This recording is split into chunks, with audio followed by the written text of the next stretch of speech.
Mr. President, this Assembly regrettably witnessed a travesty this morning. A country run by the military with a global reputation for terrorism, narcotics trade, and transnational crime has had the audacity to attack the world's largest democracy. I speak about the reference to India in the speech of the Pakistani Prime Minister.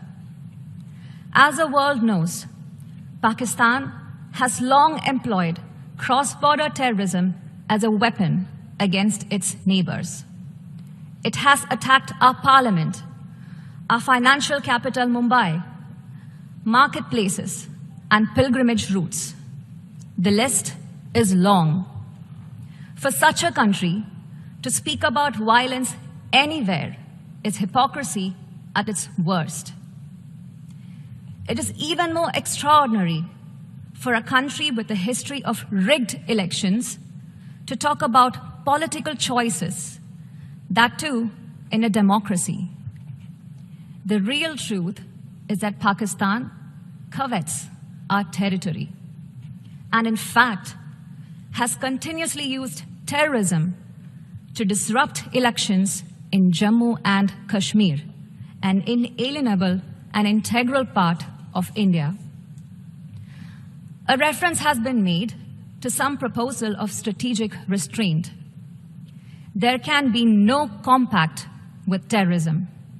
In fact, Pakistan should realize that cross-border terrorism against India will inevitably invite consequences.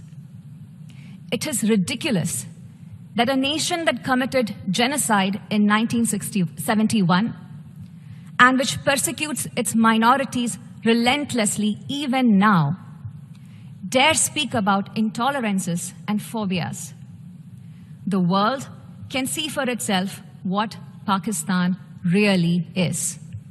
Mr. President, we are talking about a nation that for long hosted Osama bin Laden, a country whose fingerprints are on so many terrorist incidents across the world, whose policies attract the dregs of many societies to make it their home.